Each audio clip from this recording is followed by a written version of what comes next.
It's the spooky season, officially. Welcome back, Midnight viewers, to Father Malone's weekly Roundup. I'm Father Malone, and beside me, she's already in costume. That's from Logan's Run, right? Yes, a Sandman. Oh, you're specifically Richard Jordan. Okay. The Richard Jordan Sandman beside me is Ripley. Say hi, Ripley Jean. Halloween is coming, by which I mean it's September. It's 2 months away, when you think about it. But if there's merchandise to be sold, we should be selling it months in advance. Not that I'm complaining. The Christmas mania always drove me a bit bonkers, so having its polar opposite around is not the worst thing in the world. Plus, it gives us an excuse to do a themed episode. It's just horror. We're just doing horror stuff. But relevant horror stuff. Rip, how would you describe your legs? Slender? Oh, dainty, sure. That's accurate. Would you describe them as long? That's hypothetical. No, of course they're not. You're not Longlegs. Nicolas Cage is Longlegs. Is it scary being a lady FBI agent? Yeah. Take a nice long look. A letter was left with the bodies. Signed with one word.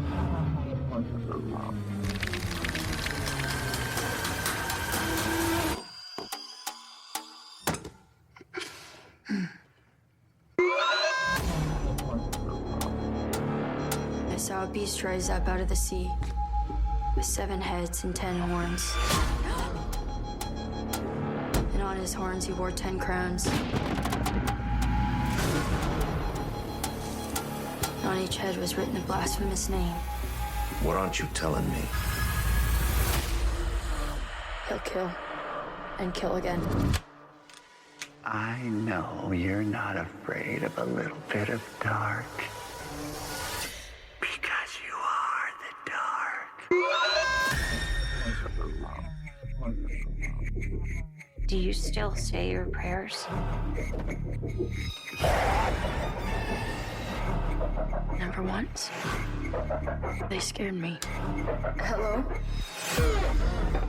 You could have made nice with me.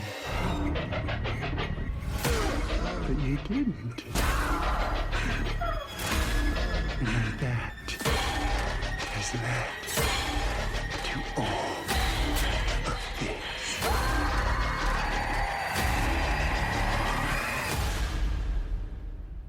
I'll be waiting.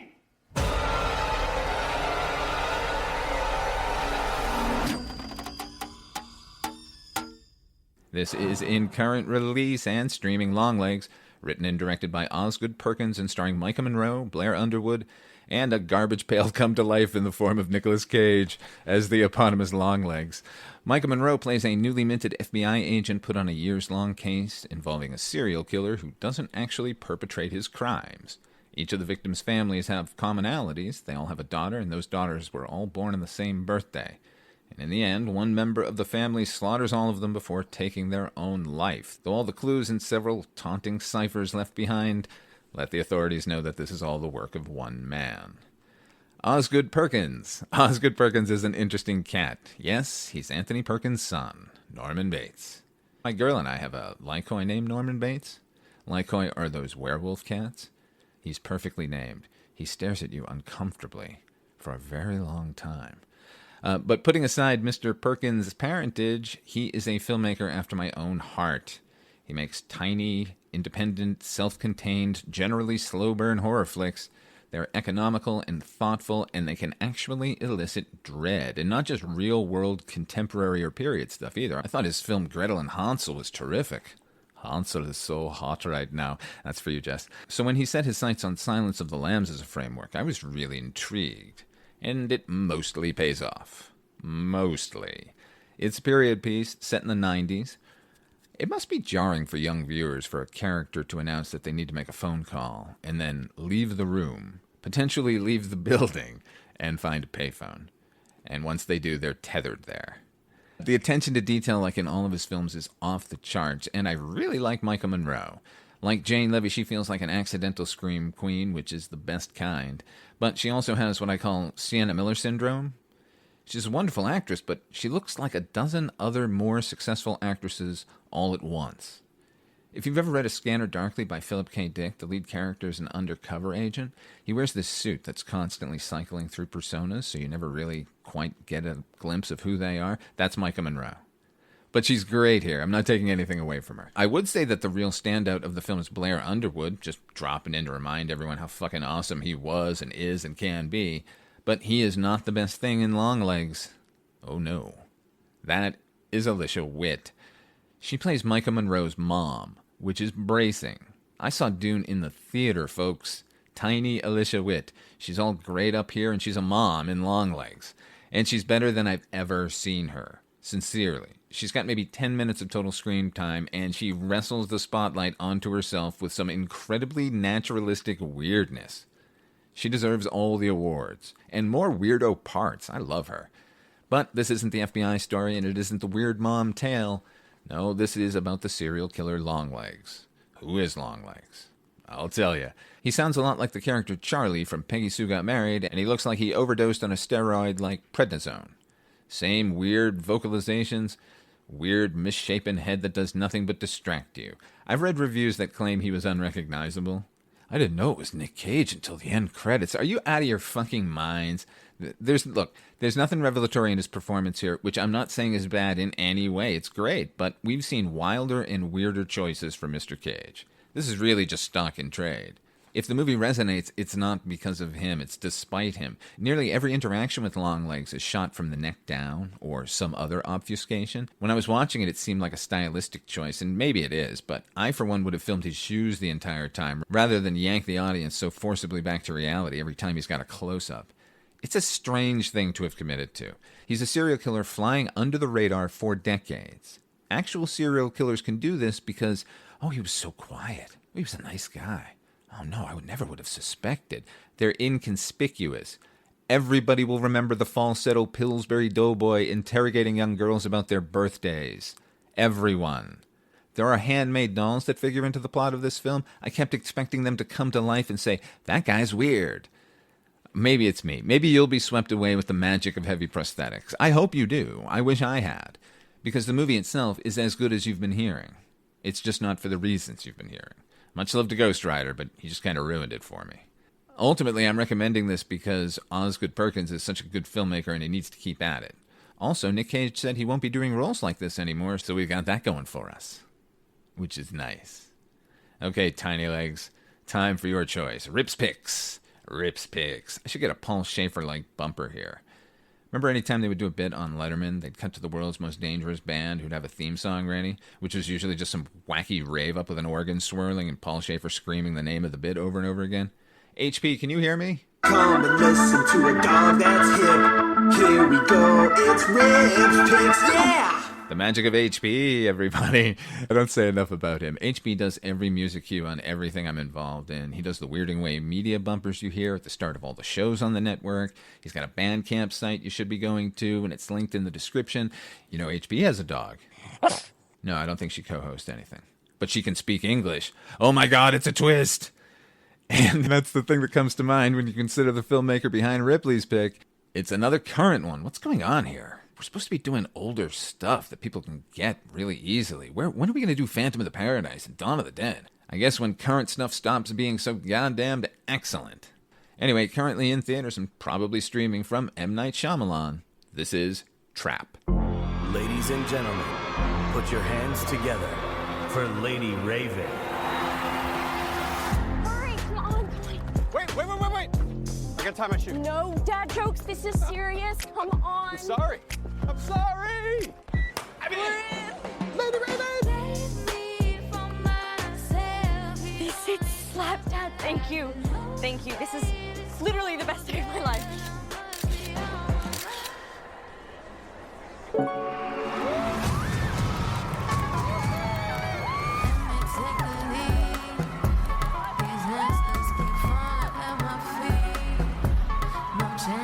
Hey, I gotta go to the bathroom. I can leave you here in the seat. I'm good, Dad.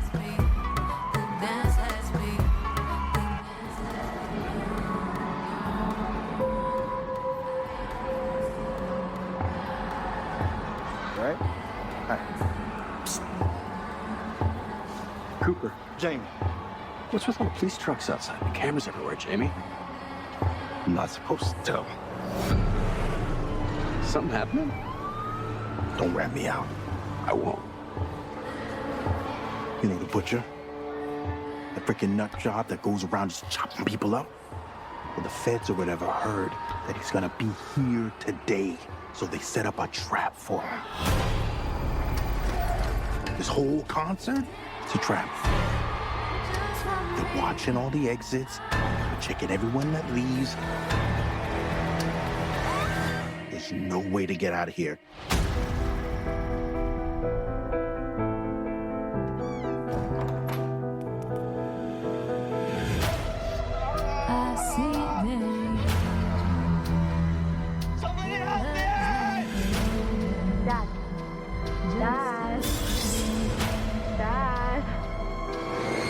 Dad. I'm sorry, Riley. What was that?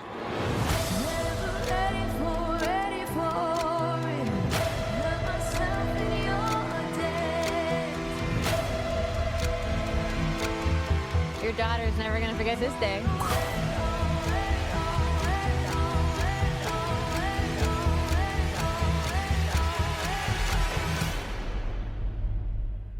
You're kind of dope, right?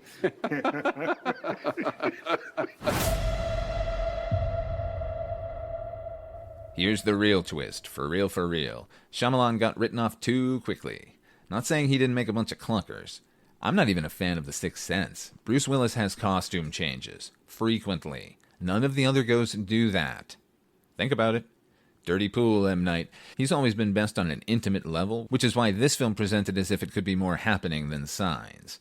It's the story of a dad, played by Josh Hartnett, who's taken his daughter to her favorite pop star's concert at an indoor arena.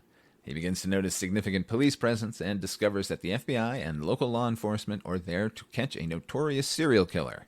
No one can leave. A scary situation, particularly if you're the serial killer. Shyamalan is channeling Brian De Palma and Alfred Hitchcock more than Rod Serling and Steven Spielberg for this flick, and it is most welcome. It's a cat-and-mouse thriller where the mouse is already in the trap and is surrounded by hundreds of cats. The concert features Lady Raven, a thinly veiled Taylor Swift character played by Salika Knight Shyamalan.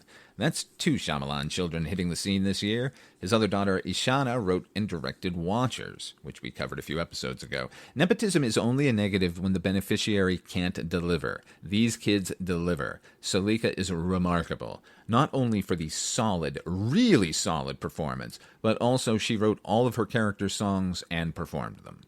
I'd say she's the standout. She would be in any other case. But the fact is, this film is anchored by a performance by an actor I've been a fan of for a long time. I think the early part of his career got derailed by a dismissive, just a pretty boy thought of him, but I've always thought of him as an interesting actor, and I think the rest of the world is going to have to agree after this film. It's pure acting here. While there's tons of great dialogue throughout, it's everything unspoken by Hartnett that really conveys everything. We don't need one line from another character to let us know that the police are there for him. You read every emotion, every panic, every machination on his face, all the while trying his best to convince his daughter that all's well and they're just having a fun concert-going experience together. Shyamalan seems like one of the only filmmakers left who knows the power of a slow zoom-in, giving us the whole scene and then taking us into the meat of it. I love that. His filmmaker has never been in question, and I don't think you can ever accuse him of anything less than being stylish. Oh, and he's great in it. He cameos again, sure, but he's a better actor than we give him credit for. He plays Lady Raven's uncle. And speaking of great, Haley Mills, identical twins. She plays the FBI profiler coordinating the police and providing a constant stream of information that not only illuminate the butcher as a character, but let us know how formidable she is. And that's a good word for her performance, formidable. The whole thing is formidable. I don't want to give anything away, but there's no giant twist here, gang, no giant revelation, so don't go in with that expectation. This is a puzzle box, and a really well-crafted one. It makes you feel for everyone involved at different moments, and the payoffs are satisfying. Also, Josh Hartnett. Yes, we do. We have to recommend a TV show. It's been a while. And because we have a spooky theme, it has to be horror-adjacent, which is a tall order. Unless we've been talking about Josh Hartnett, and unless the entire series wasn't available on Showtime, and unless we're discussing one of my favorite series of all time. From John Logan, starring Eva Green, Timothy Dalton, Reeve Carney, Harry Treadaway, Rory Kinnear, Billy Piper, and yes, Josh Hartnett, this is Penny Dreadful. Do you believe there is a demi-monde, Mr. Chandler? A half-world between what we know and what we fear. A place in the shadows, rarely seen but deeply felt. That sounds like a warning. It's an invitation. My daughter has been taken. To save her, I would murder the world. Sir Malcolm and I have a need for a gentleman who's not hesitant to engage in dangerous endeavors. So it's a job. Yes. There will be curses. There will be demons. There will be monsters. There is no going back from this moment. Dr. Frankenstein, join me and you will behold terrible wonders. Life and death, the flicker that separates one from the other. We are responsible for it. Look into each other's eyes and pledge to go as far as your soul will allow. To be different, to be powerful, is that not a divine gift, Miss Ives? There are things you can't control. Battles, you lose. We all have our curses, don't we? If you have been touched by the demon, it's like being touched by the backhand of God. You must look into your heart, and you must answer me a question, just one. Do you really want to be normal? I will show you the monster you have made. We were created to rule, and the blood of mankind will water our garden. I've run from the darkness for so long. Remember, death comes for us all. You must do whatever's required to protect Miss Ives. You have been chosen. You are unlike all others, and you have a profound destiny. Will you seize it? I think that trend of gathering together fictional, disparate characters into a shared piece of entertainment probably began with Alan Moore and Kevin O'Neill's book, The League of Extraordinary Gentlemen. But it wasn't their innovation, really. Just look back to Scooby-Doo and Batman hanging out together. But it was that book and subsequent film adaptation that seemed to stoke the fires of, hey, let's jam a bunch of fairy tale characters together in stuff like Once Upon a Time, or, hey, let's jam a whole bunch of fairy tale characters together like Grimm, or, hey, well, you get the idea. The best of them, easily, handily, is John Logan's series Penny Dreadful. Oscar winner John Logan? Yes, that one. He wrote Gladiator and The Aviator and Skyfall and Spectre, and in 2014 he created this series. It's set in London in 1891. Hartnett's character, a genuine American cowboy sharpshooter who's come to England with a traveling Wild West show, is our proxy, and through him we are led into a world of Victorian depravity thanks to the finest authors of the age. He's befriended by Vanessa Ives, played by Eva Green. Do I have to tell you how much I love Eva Green? I could do a dozen podcasts about her. But anyway, Vanessa's best friend has been missing for some time, and she and her friend's father are on the constant hunt for her. Vanessa's friend is Mina Murray. Fans of Dracula ought to recognize the name.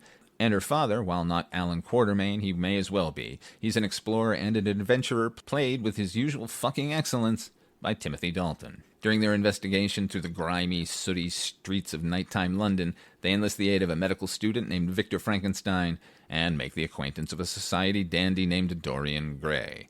Mashup with gravy. Yes, it is. So on its face, I can understand it getting lost in the shuffle back in the day and its continued obsolescence, even though everyone seems to be howling for mashups these days. So maybe it can find a new audience. Frankenstein's first experiment comes calling. By season 3, we're hanging out with Dr. Jekyll. It's a smorgasbord of Victorian naughtiness.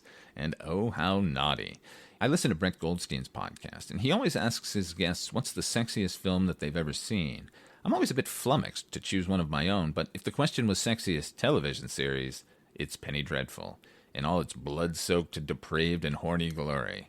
And oh my, the blood. There's a scene, no spoilers, where two characters dance at a ball that is absolutely drenched in blood. The walls, the floors, the sconces, the dancers. And it's one of the most alluring images I've ever seen. Oh, and here's something. The show is many things, but it's a horror show first and foremost.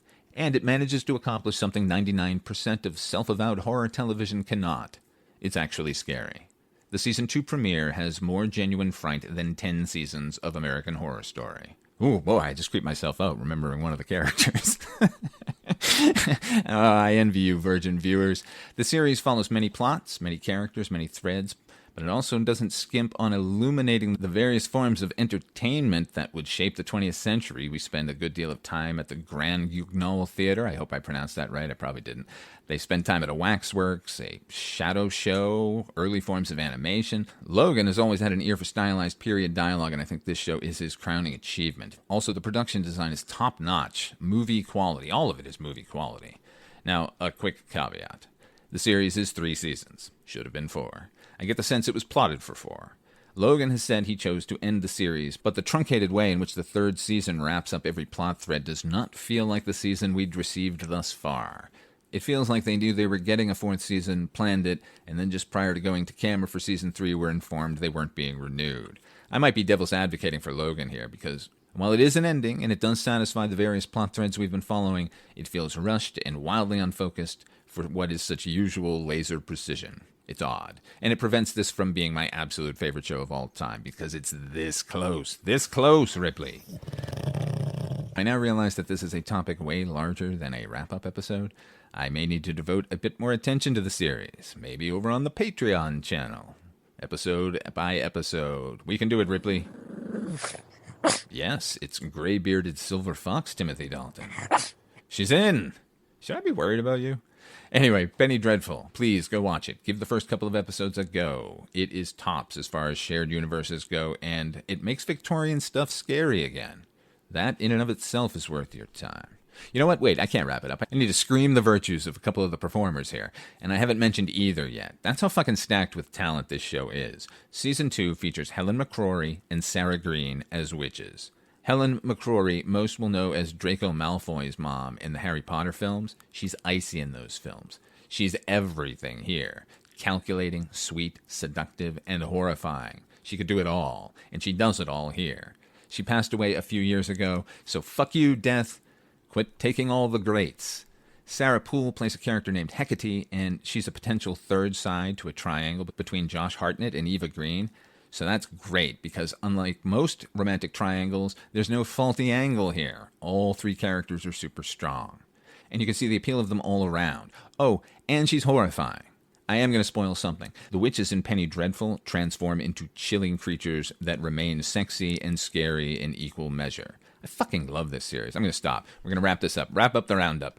Thank you, everyone, for listening week in and week out. You've made the show double in popularity over the past few months, and I'm humbled and grateful. If you want more of something or less of another, let me know. We're open to suggestions. I'm open to suggestions. You can reach me at fathermalone71@gmail.com. And if you want to support the show, head on over to Patreon and become a subscriber. You can sign up for free. You won't get anything, but my ego will grow 2 sizes that day. Paid members get episodes early and ad-free, and evidently are going to get a new show dedicated to Penny Dreadful. Fuck, now I've said it, so it's going to happen. That's patreon.com/fathermalone. Or if money's a bit scarce, whew, boy, ain't it? You can help us by giving us a 5-star review on Apple Podcasts, or sharing it, or just telling someone about it. Either way, anyway, thank you for listening. This Friday, we've got an episode of Anthology's Attack. I haven't decided which one you're getting, but the choices are all fun. So tune in then. And until next time, here's a line from Penny Dreadful. I'm not going to use a clip because I'm a ham. No, we don't have ham. Anyway, here's the line. You will not die while I'm here. You will not surrender while I live. If I have one goddamn purpose in my cursed life, it's that.